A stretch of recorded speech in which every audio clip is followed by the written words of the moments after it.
What's in a coffin?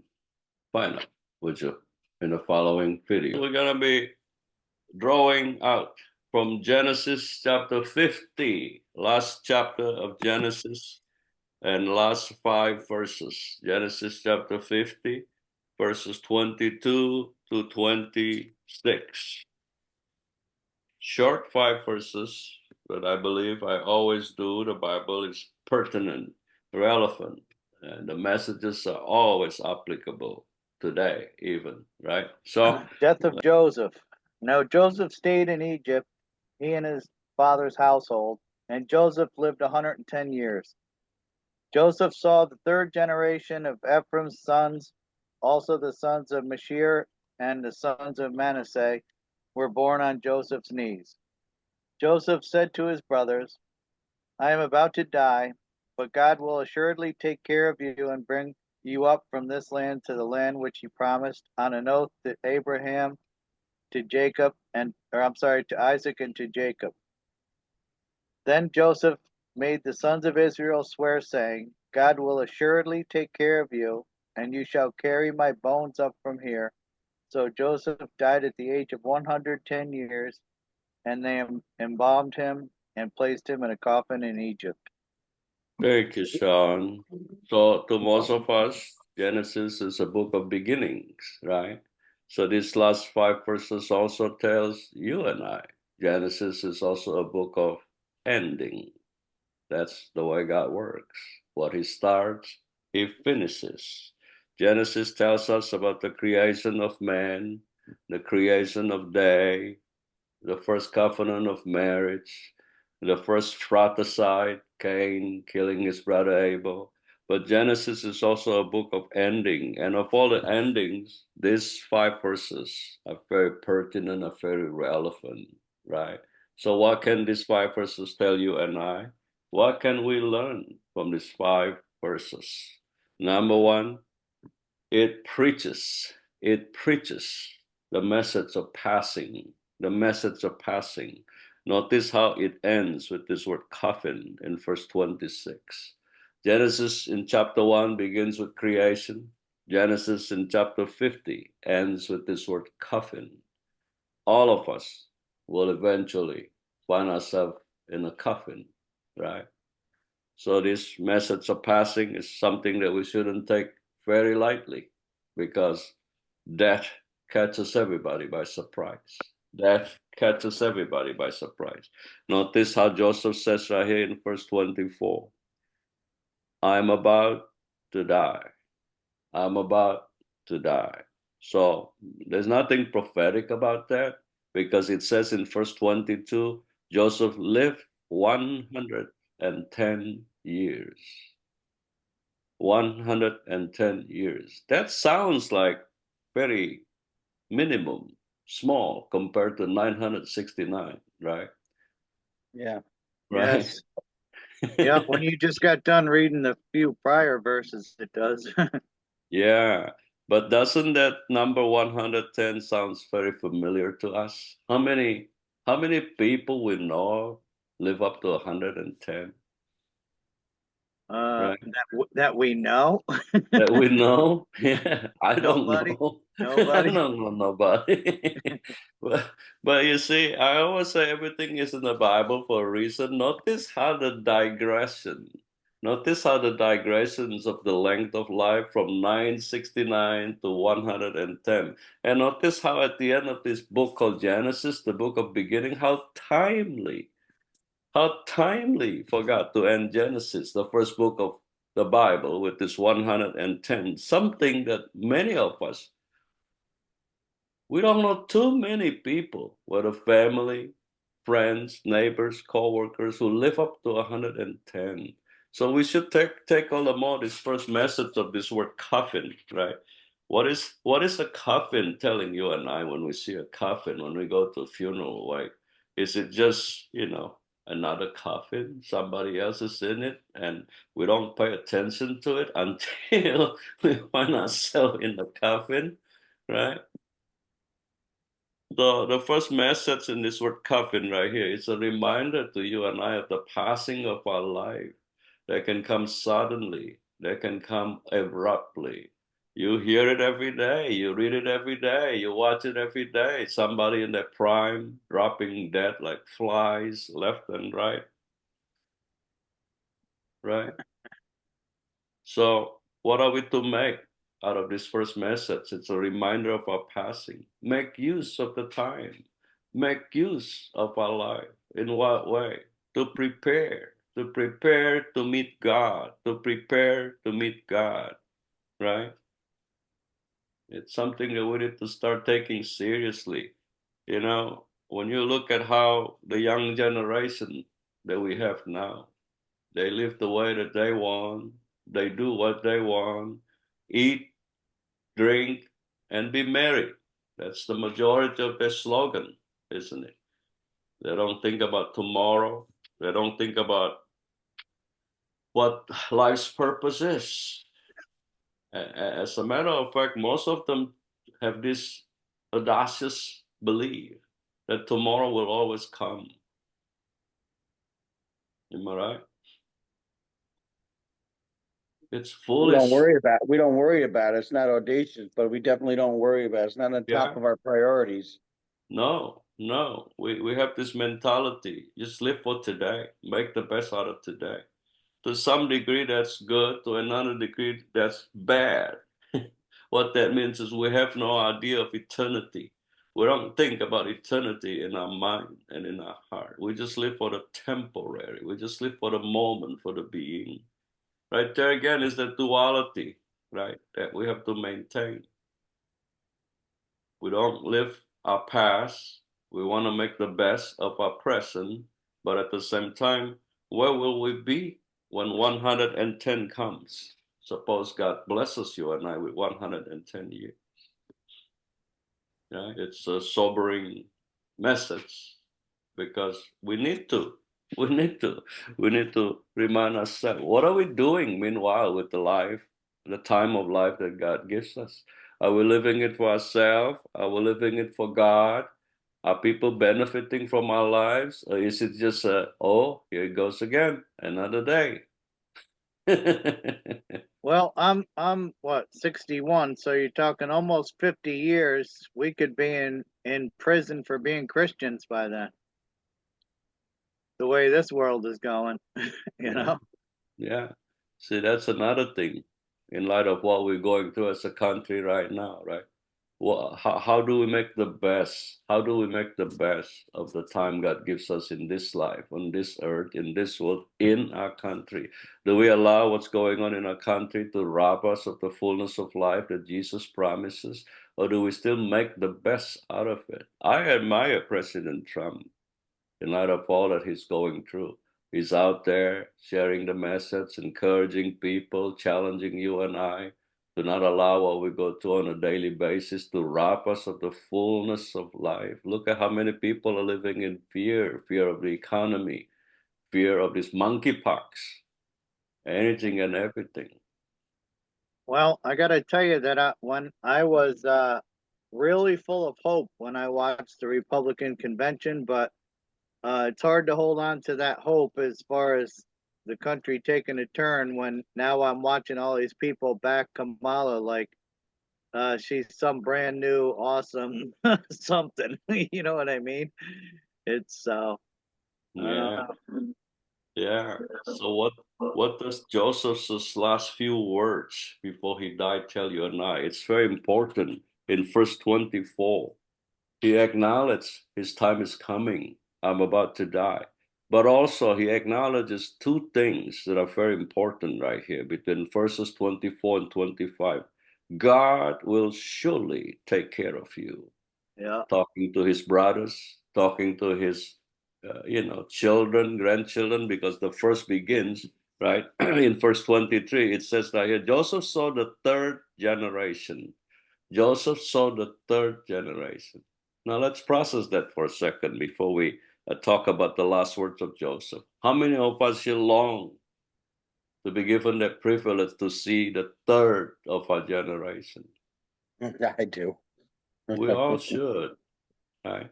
What is the third of our generation? So our Great children is the first, great our grandchildren. grandchildren is the second, Our great-grandchildren is the third generation. How many friends, family members, neighbors you know of that are blessed by God right now to be enjoying the lives of their third generation? See? You see how relevant the Bible is, even when it comes to a phrase that we just overlook, third generation. And it's very interesting when you interpret the names of his descendants, right? Ephraim. Ephraim means fruitful. Machir. Machir means salt. Salt. Well, right there is a hint to you of the digression of the quality of life when it comes to his descendant. From being fruitful to being salt. Salt to what? Salt to sin. Salt to slavery of sin. Salt to this world. Salt to the prince of this world. And it got worse. Machir. Machir Right. is gold. Machir means salt, right? Salt, salt to the slavery of sin, salt to the prince of this world. And it got worse. Manasseh means forgotten. Look at that. Look at the wisdom of God in inspiring Moses to pen down this verse when it comes to the sequence of the names of his descendant. Ephraim, fruitful. Machir, salt. Manasseh, forgotten. Forgotten. Is this not why in verse 24 and 25, Joseph, imagine him on his deathbed, mustering up all the energy he could to say these two words, these two statements in verse 24 and 25. We can summarize verses 24 and 25 into three main statements. I'm about to die. He's acknowledging that reality. He's not running away from it, and he's embracing it with faith. He's embracing it with hope at that. And lovingly, he's reminding his brothers, his children, his grandchildren, God will surely take care of you. Notice that statement is repeated again in verse 25 verbatim. God will surely take care of you.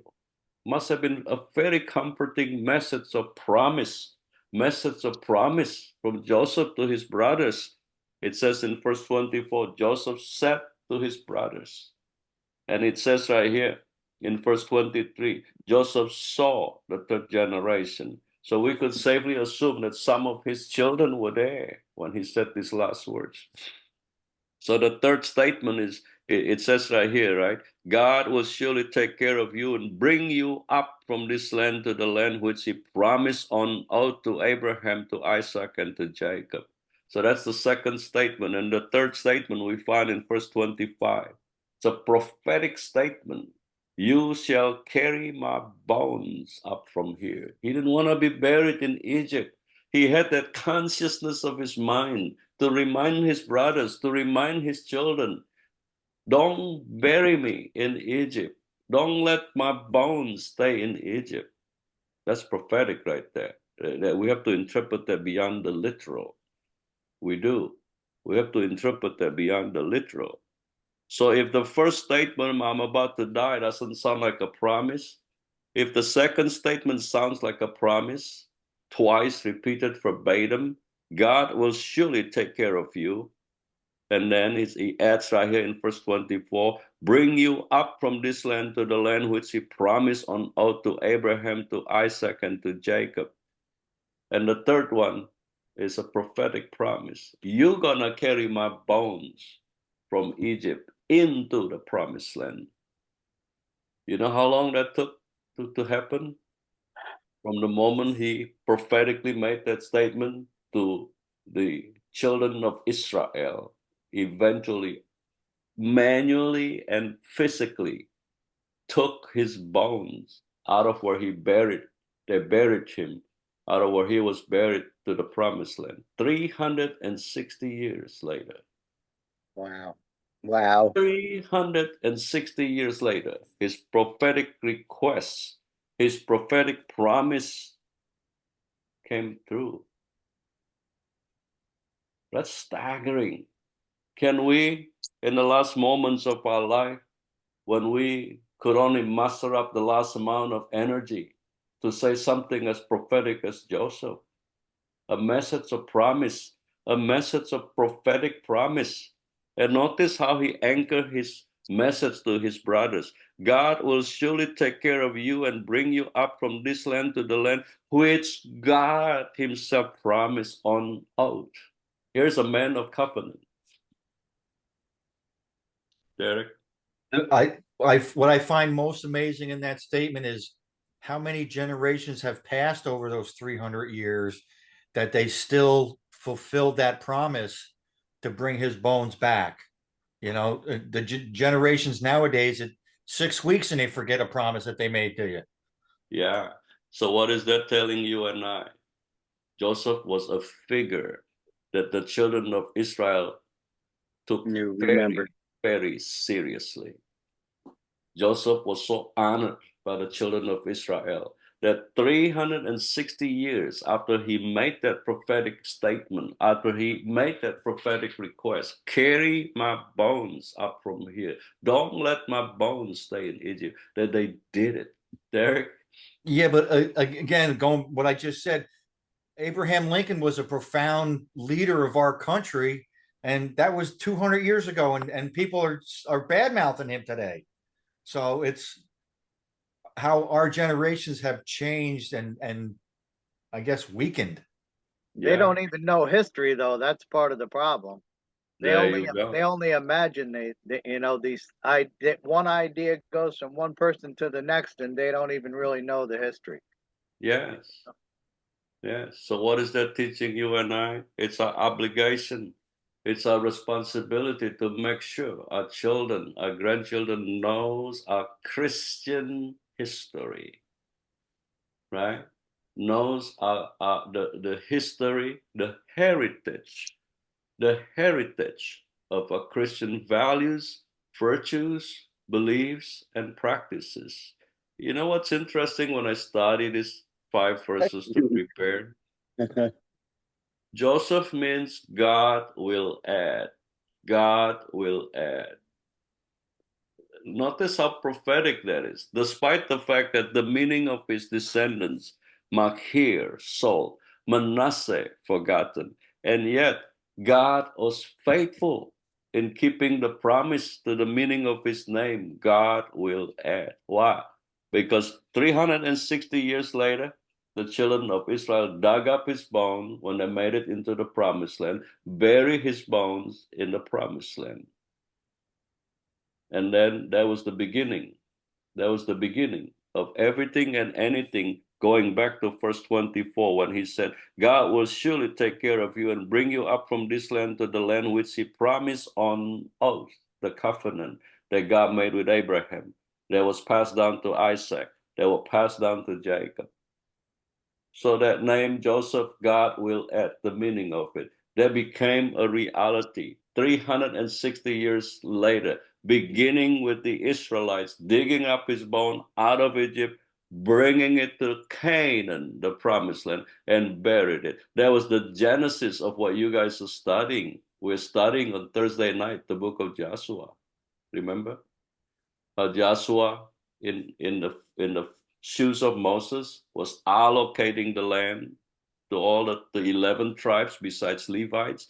And from then on, God's promises that he made to Abraham, to Isaac, to Jacob became a reality. By the way, when Joseph made this a statement in verse 24, the Israelites were not yet enslaved, that God prophetically told Abraham they would. You know that, right? Because we're still in the book of Genesis. Beginning with Exodus chapter 1, you're going to read the fulfillment of God's prophetic promise to Abraham that his descendants will be enslaved. And yet, notice right here, Joseph sort of kind of overpassing God's prophetic promise to Abraham that his descendants will be enslaved. Joseph was looking beyond into the future when the children of Israel would make it into the promised land, when God's promise, covenantal promise, will be fulfilled. Here's a man of vision. Here's a man of faith.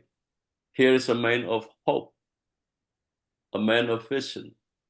He looked beyond God's prophecy to Abraham that his descendants will be enslaved for 400 years, if not 430. Here's a man of vision looking beyond that into this vision of the children of Israel, making it into the promised land. Here's a man of faith. Despite in this last moment of him dying, he spoke, he decreed that prophetic promise to come true. That's powerful. You know what's powerful? You talk about the great grandchildren. I believe he had to be the great grandchild of Abraham, right? Abraham, Isaac, Jacob, right? The great grandchild of Abraham. But then I look at the way you said how it devolved from Ephraim to Machir to Manasseh. But that was kind of his life, though, if you think about it, because he was born. The 11 brothers didn't really like him, thought he was and they tried to have him killed. And that was, they didn't even think about selling him first. The selling thing came a secondary, anyways.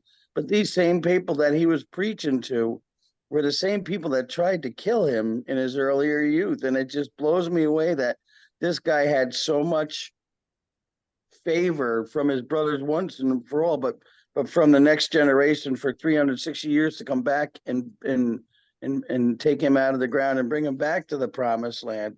I mean, what kind of clout did this guy have?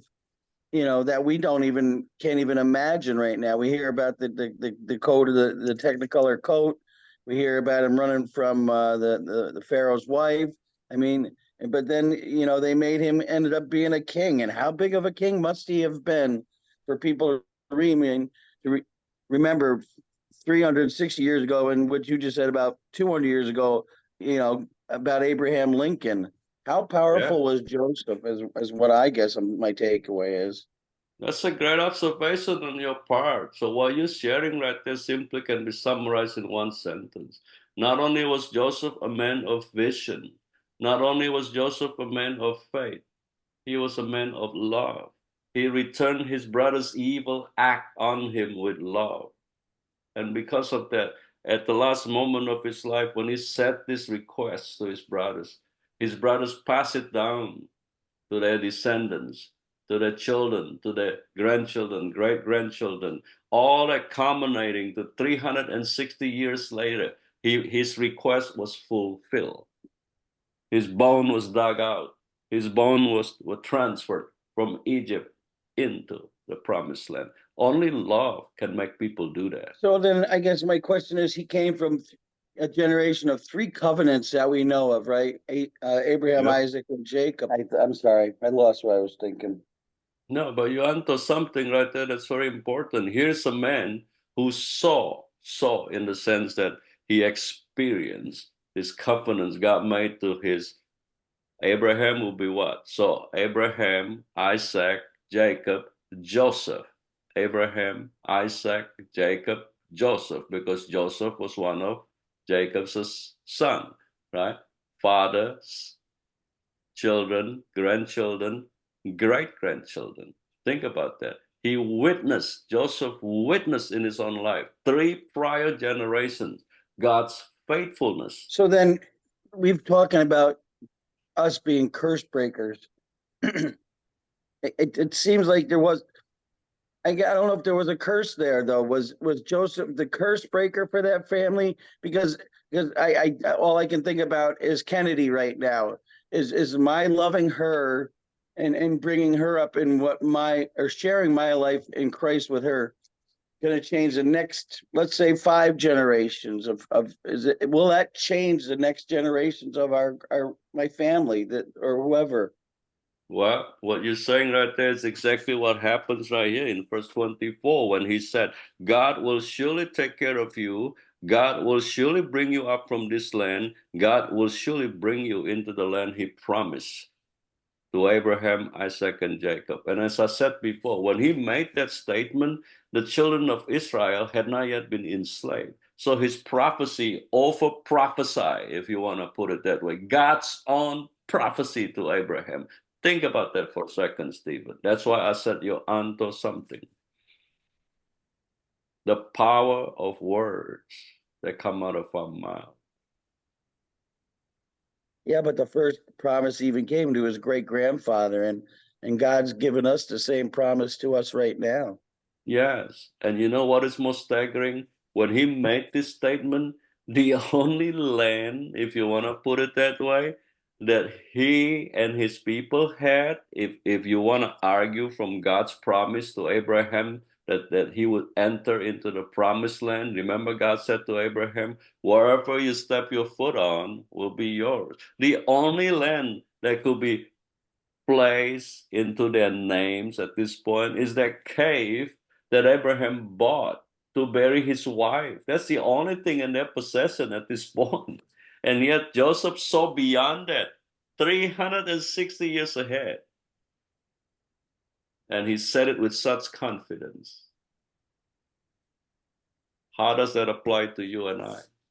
When we go to a funeral wake, when we stand before somebody else's coffin, do we see the coffin as a reminder of the promise that God has for you and I? Think about that for a second. If the message of the coffin is a reminder of our passing, the message of the coffin should also be a reminder to you and I of the promise. The promise of what? That we're not going to remain in the coffin for eternity. Paul's teaching is very clear. At the sound of the trump, he said, Jesus will come back. And those who have been asleep, he said, will be raised up. Those that are still alive will be caught up in the air. Rapture. When was the last time you visited somebody, pay your last respect in a funeral wake? What came to your mind when you stood before the coffin of that individual?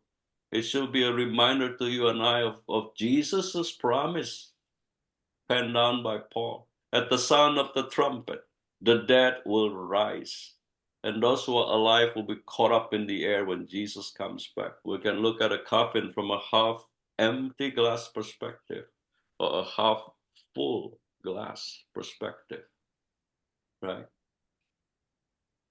And can I tell you something beyond the literal right here? When he made this statement in verse 25, John, Stephen, Yeah. and Derek, you shall carry my bones up from here.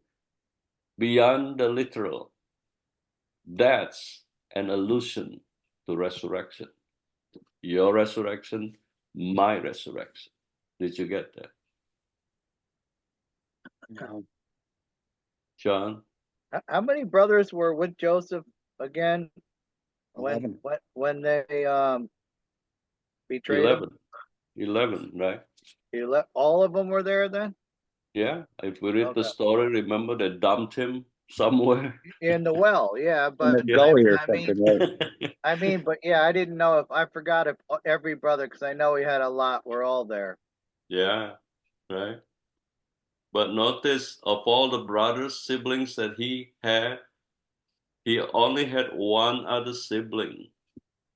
He and that other sibling were the 2 out of the 12 that his parents, particularly his father Jacob, loved the most, Joseph and Benjamin. See, this story is very powerful. There's so much in this story. As I said before, this prophetic statement that he said in verse 25, you shall carry my bones up from here. That's an allusion to your resurrection and my resurrection, because Joseph is a type, a prefigure, a foreshadow of Jesus himself. And you know what is more beautiful?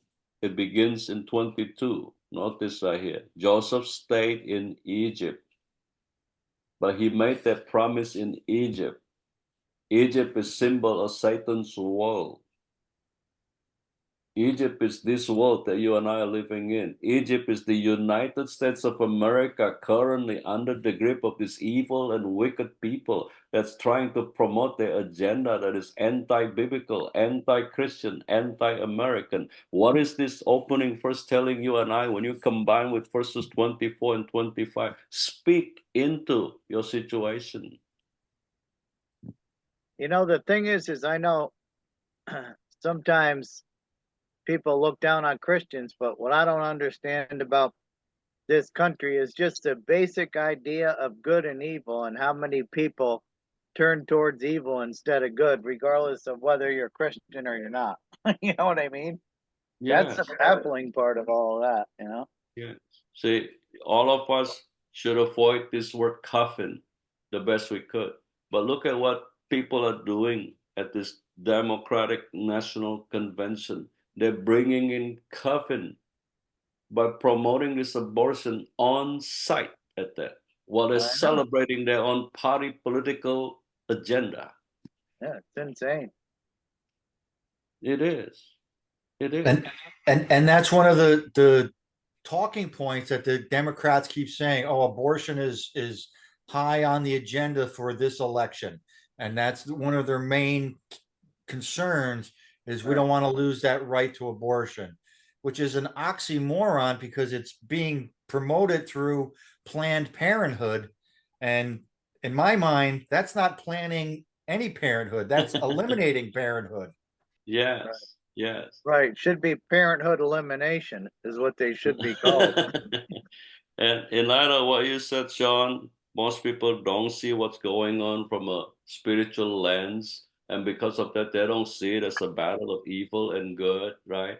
And the people that are there, and the people who are Democrats, and the people who are cheering the people right there in their convention right now, what they don't realize is with the abortion being promoted on site, you know what they're actually doing in the spiritual realm?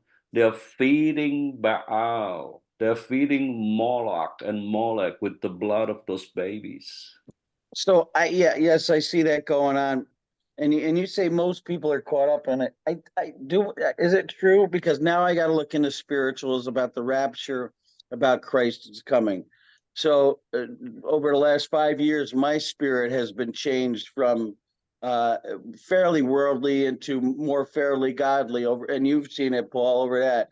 So I've seen the awakening of that duality, that dual personality, being raised up for Christ with the worldly sense, a little bit dying, but still hanging out there. But my life is more.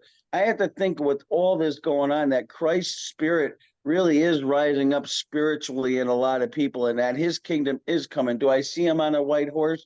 No, I don't see the physicalness of it, but I see the reality of it, and I see Satan know that he's in a death spiral right now, and he's going that way. So I almost see like a spiritual rapture on, and even, and I'm not going deep, but even with Trump in there, and they call, his name being the Trump, people are changing. They're not all flocking just to him, but a change is coming because of that Trump.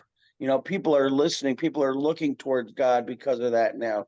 Is and and and now, you know, he said something stupid to me that keeps won't leave my mind. He said to the Christians, I may be the last president you ever vote for.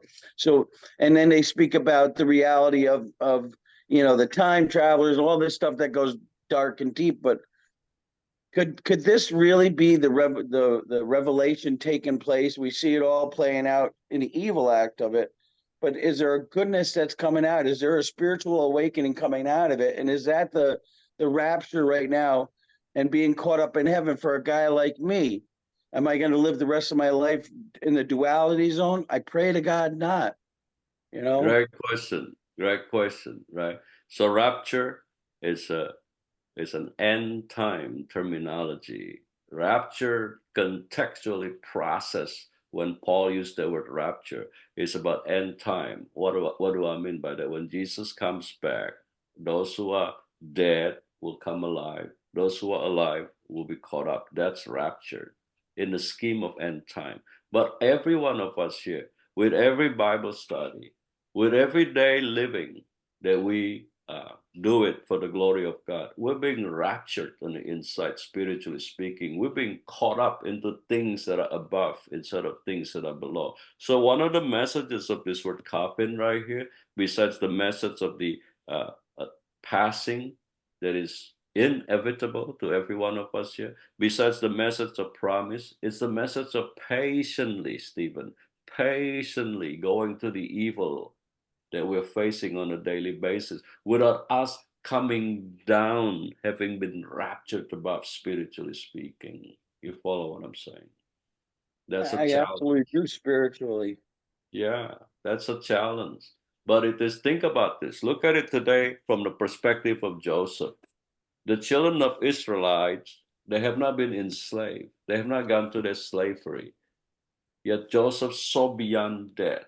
Joseph saw 360 years down the road when he made this request that it will happen.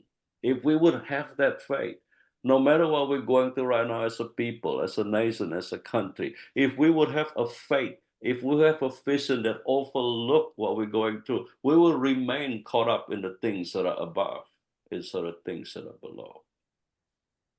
That's the secret. That's the key. That's the secret, right? A message of passing, a message of promise, a message of patience. Here's the last one. Don't let that coffin possess you. There should be a message of possession in this word coffin. The promised land. We should look beyond that coffin. We should look beyond the literal of that word coffin. Yes, every time we go to a funeral wake, it's sad. It's unfortunate. It can be very depressing, especially if the individual in the coffin is our own loved one. But that coffin should spell out the message that the day is coming when you and I find ourselves in the coffin. That coffin is a portal that translates you and I into our own promised land, heaven. But do we see that coffin that way? Or do we see it as possessing our loved ones in the sense that when we see our loved ones in that coffin, that is the end of us seeing them. That is the end of us talking to them, living life with them. No, that coffin should be a portal to the Christian when they find themselves standing before a coffin in any funeral home. That should be a reminder that coffin is a portal that translates their loved ones into their promised land and will translate our own lives, our own self into that same promised land. So there is a message of possessing that promised land alluded to in this word coffin. But do we see it that way? Right. Well, I going back to the spirituals then should basically, if we keep our mind on God and not the chaos, we shouldn't be caught up in the chaos to really even have to fear it. But once you jump into that pool, you might as well, jump into that death. But my thing is I keep looking around my life and just shaking my head and seeing what God has given me and what God has done for me. Is it presumptuous of me to think that that's the rest of my life because of my relationship with God? Yes, I'm going to go through trials. Sean, you're going through trials. We're all going to go through trials. But the chaos, is it not going to overwhelm me? You know what I'm saying? Is it That's not up going to to you. bring me to my knees, I guess? Jesus Christ said, you are in this world, but you are not of Of this this world. world. You're going to always be in this world until the book of life with your name on it, you live it out. So as long as we're in this world, the number one thing in our mind and in our hearts should be what he said. But you are not of this world. It is when we become of this world, we come down. Our rapture no longer is working for us. Instead of things above that we're focusing on, we become focused on things below. Derek? I become the criminal. Yes. Not in a disrespectful way, but can I ask this? Isn't the coffin more of a reminder of death, and the actual vessel is our faith in God, our faith in the Lord? Because when we do go to heaven, it's not the flesh and bone that goes; it's our spirits that go. Yeah. So it's more of the coffin would be a reminder of an end process of your life here, but it's our faith in God that is the vessel that brings us to heaven. That should be the biblical way of processing that coffin. Whether you see it in a funeral home when you pay your last respect to somebody in that coffin, or as we are processing it right here. Because Paul makes a promise. The Holy Spirit gives you and I a promise through Paul. Absent from the body being in a coffin, is presence with the Lord, right? So you're right on there. So But when Jesus was on the cross and the criminal next to him said, "Remember me," it was his faith at that moment is what brought him to God, even though he was a sinner his whole life, which we all are. But yeah, it was that belief in God at that moment that Jesus proclaimed, "You will be with me." yes, yes, faith. Everything in the kingdom of God operates on the basis of faith. Think of what Paul wrote to the Thessalonians, right? So Paul was preaching to the Thessalonians about rapture, and then they processed their theology in the wrong way. And then they stopped working. They say, well, Jesus is coming anyway, you said, Paul. And then some of their church members died. So they completely stopped working. They completely become idle. And Paul came back to them in the second letter of the Thessalonians and said, look, you're misunderstanding what I'm trying to tell you right here. Just because Jesus is coming back, it doesn't mean you stop doing anything and everything. In fact, those that have lost their loved one, because they have lost their loved one, fallen asleep, the way Paul penned it down, they look at coffin from a different perspective. They look at coffin in which their loved one been placed in, to process that from a modern contemporary version of this narrative, Derek, right? They look at the coffin as the end of everything instead of the beginning, as you were saying right there, right? As the thief, the good thief at that, saying to Jesus, remember me when you come into your kingdom. It's very unfortunate, Derek. Even Christian, right? When they saw that coffin in the funeral home, instead of looking at it as a reminder of a passing that is inevitable, instead of looking at it as a reminder of God's promise, physical resurrection at that, instead of looking at it as a reminder for us to patiently going through the trial and the tribulation and the testing and the temptation of life, and looking at it from the right perspective, as you were sharing, they're looking at it from the wrong perspective.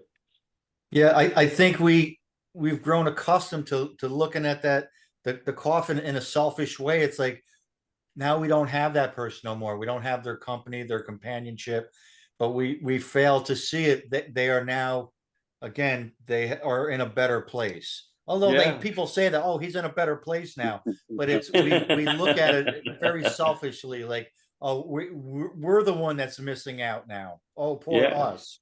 Yeah. Still. I'm gonna I'm gonna bring it to the reality of what my life is, and it's funny how this one paragraph just took that word faith, Derek, and brought it from a spiritual to a tangible for me. And I'll go to verse 24, where he says, "I am about to die, but God will surely take you up and bring you up from this land." I go back to the Florida vacation with Mimi.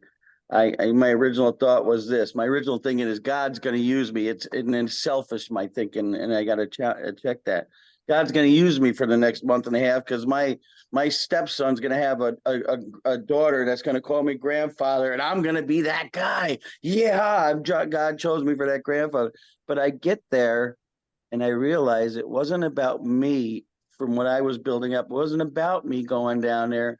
And then I had to shut down and I got angry and I got bitter and I died.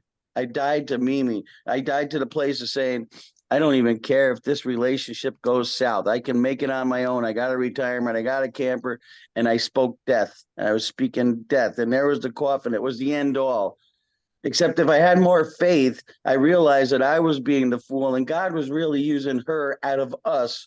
And I saw that. I eventually saw that to a place where it brought me back to life. So I'm going back to my question, what I asked about having faith and being set for the rest of my life.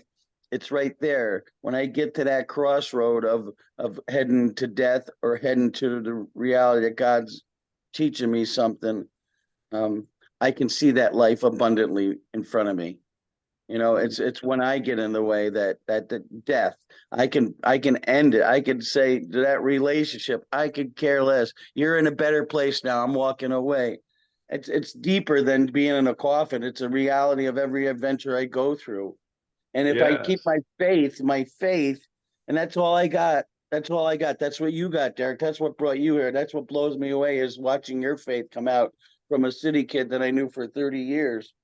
If that's all I got, it's not such a spiritual thing. It's actually something I can hold on to get to that place, to get to that, to the Holy of Holies, to get to the promised land. So if we don't process these two verses 24 and 25 correctly, Joseph is going to come across to us as selfish.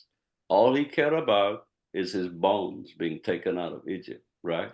But notice right here, he's challenging his brothers. He's challenging his children and grandchildren. Look beyond my death, he's saying. Look at that life. Look at that promised land. Look at your future that could come about from what I'm about to ask you to do. Because until then, whenever you're going through a hard time, whether in the slavery, whether whatever situation you're going through, when you think of what I'm asking you to do right here, it's going to challenge you to look beyond. It's going to challenge you to focus into the promised land. It's going to motivate you to want to endure. That's the way to process these two verses. You know what I was just thinking too is that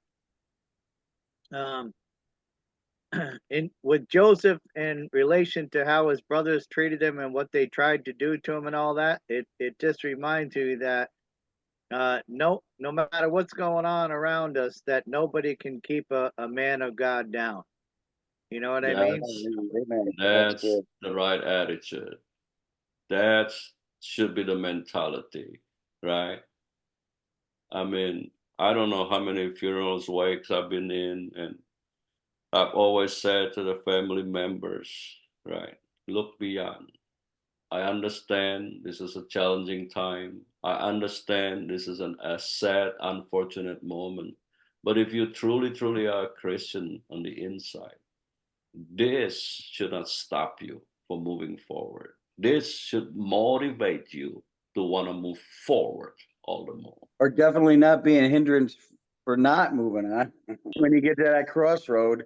I always say to family members, I said, it's evident that you love the person in the coffin. But can I challenge you? If you truly, truly love that person, you're going to want to see them again someday. So let's believe that he is where he should be. She is where she should be. What about you? What about you now? Before you find yourself in that coffin, can you honestly say that when the time comes for you to be in that coffin, you know beyond any shadow of doubt, a reunion is taking place? Not a separation, a reunion. See, a story is told of three friends who died in an accident, tragically. The good news about that story is they all are Christians. So they found themselves entering through the pearly gate, going to the orientations, trying to find out which mansion they're going to go into. So as they were going to the orientation, they were asked this one question. When you were down there and you were in that coffin, what do people say about you? So the first said, well, they talk about how good I was as a husband, as a father to my family. The second person said, they talk about how I was a pillar of the community, how I brought so much good to the community and the change that came from it. The last one said, when they stood before me in that coffin, all I heard them say was, he's moving.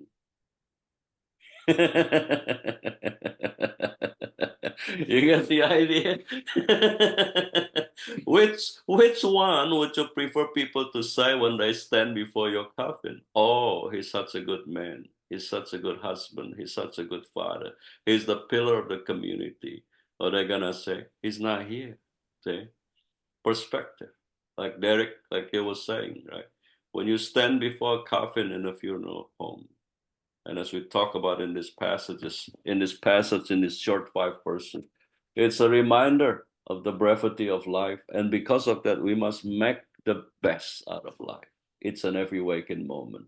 It's a reminder of God's promise Jesus' promise of rapture, Jesus' promise of physical bodily resurrection, and God's promise of the Garden of Eden that we're going to come back into, the promised land, heaven. Meanwhile, it's a reminder to you and I to patiently go through in life, whether the evil, whether the wickedness, whether the evil people, whether the evil one. And at the same time, to be confidently going through life, to be faithfully going through life, obediently going through life, knowing for sure that the coffin is not going to possess us. But we in turn will possess whatever is symbolic in the coffin, the promised land, eternal life, reunion with our loved ones, the mansion that Jesus promised he's building for you and I, judging the angel. We're going to possess all those promises. We're going to live it out in eternity at that. Joseph means God will add. But for God to add, for God to fulfill his promise in the meaning of the name Joseph, God will add. We must be a man of faith. We must be a man of vision. We must be a man of hope. But above all else, we must be a man of love. Notice the story that took him from the prison to the palace, from poverty to privilege, second in command in Egypt. But he returned evil with good. He returned the evil act of his own brothers with good. At the table in Egypt, he could have very easily told his bodyguards, lock them up. No. He returned evil with good. Is it no wonder God allowed him to make this prophetic request that was fulfilled 360 years later? And that's the power of his love, that not only did he forgive his brothers and show love to them, but they in turn forgot their hatred for him. Their love built and carried on for 3, 4, 5 generations to fulfill that promise that they made. Yes. That's the testimony. That's the testimony of what Jesus is saying, right? Love one another as I have loved you. Because if we do, who knows, 100 years from today, somebody will be talking about how we love them. And because of that love, they are who they are. And because of that love, a whole new generation is saved from sin, slavery to sin, which is better at the end of our life, to be forgotten, Manasseh, or to be remembered, like Joseph, like we're studying him right now. Isn't it interesting? There are 50 chapters in Genesis. 50, right? 5, 0. 5 is the number of grace. 10 is the number of completion. And his life is a reflection of the completion, the fullness of God's grace, the fullness of the manifestation of God's grace. Even when he was young, he believed in that grace. And while he became the second most important person in Egypt, he didn't abandon that grace that he had experienced. He extended that grace to his own siblings, to his father at that. Powerful, powerful passage, I think. I was going to say, what an amazing mathematician God must be. He is. And I mean, he probably didn't even think that, that 50 was the reason that the 50 would resemble that. That our finite minds can only even think about it because you brought it to our attention. Well, I'm going to show you another secret right here. Chapter 50 ends with verse 26, right? If you study the numeric value of the name Yahweh, Yad He Fa He, it's 26. Coincidence? I think I not. think not. As you said, Stephen, he's the original mathematician. Everything is so precise. See? Isn't this a good thing? I mean, I'm always amazed, folks, when I prepare for Sunday, Monday, Tuesday, Thursday. I'm always amazed of the wisdom of God. I hope the preceding video has been a revelation to you regarding a coffin from a biblical perspective. Thank you for watching. See you in the next episode, and God bless.